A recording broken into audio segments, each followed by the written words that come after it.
Est-ce que vous vous êtes posé la question?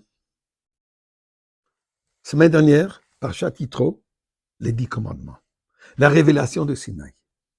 Une révélation divine qui ne sera jamais répétée.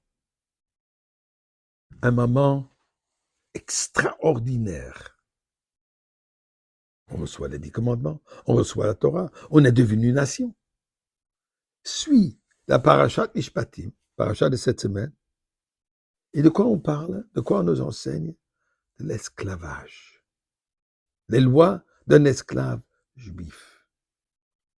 Aux États-Unis, après un certain moment, ils ont réalisé qu'il faut abolir l'esclavage. Pourquoi la Torah nous enseigne, nous parle d'esclavage?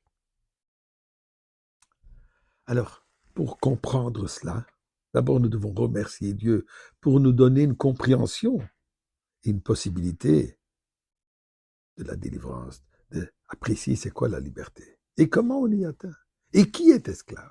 Alors, misma le seuil de rila de l'encolore et de sa de l'ebisimcha. Boy le fana benana do ka de n'olimu asan et voilà nachnam am tamarisay.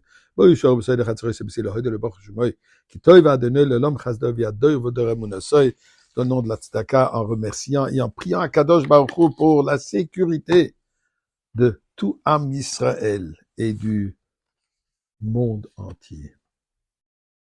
Alors, question.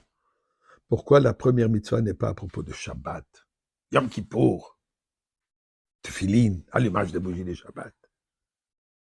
Pourquoi l'esclavage, les lois d'esclaves? Eh bien, on pourrait penser qu'on vient de cet moment exaltant, le don de la Torah, et maintenant on tombe dans l'abysse, l'esclavage. Je vous explique, le rabbi, ce n'est pas une descente, au contraire.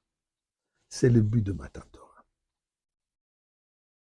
Matan Torah, le don de la Torah, n'est pas pour que ça reste à un niveau divin, à un niveau détaché du monde. Vayered Hashem al Har Sinai. Dieu est descendu sur la montagne. Un acte révolutionnaire, comme pour dire de la part de Dieu. De quelle manière?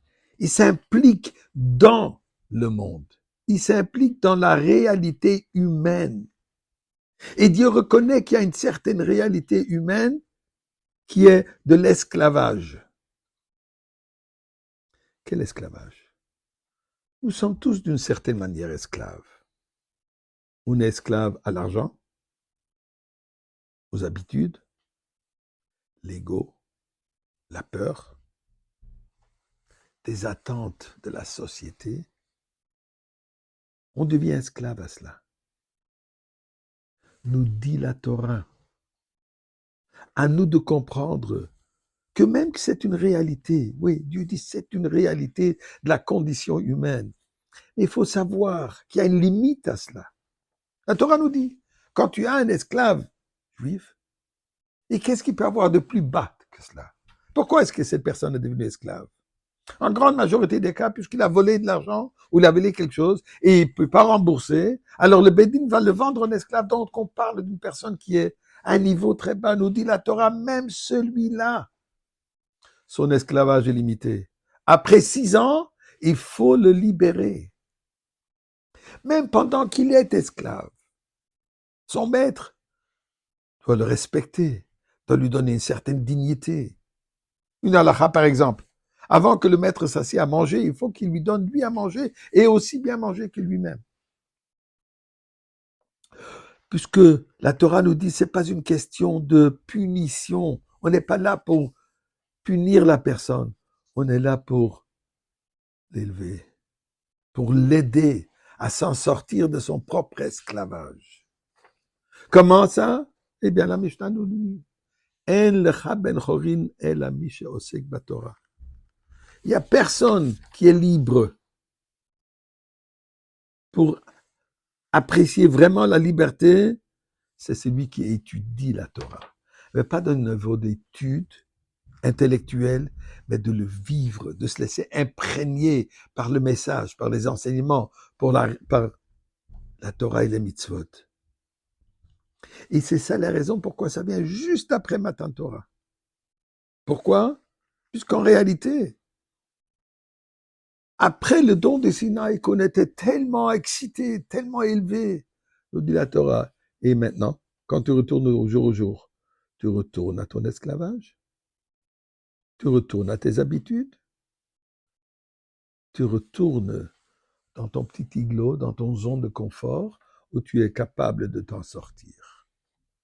Nous dit la Torah. Tu peux, bien sûr, si tu veux, et tu as le support. Dieu t'aide à t'en sortir. Et en réalité, c'est ça la suite des parchiotes. Beshalach, Yitro, Mishpatim. Beshalach, on est sorti d'Égypte. Yitro, on devient un peuple. On reçoit les 10 commandements. Mishpatim nous dit, vis ces 10 commandements et nous allons arriver à la Géoula, à la délivrance totale et absolue avec Mashiach aujourd'hui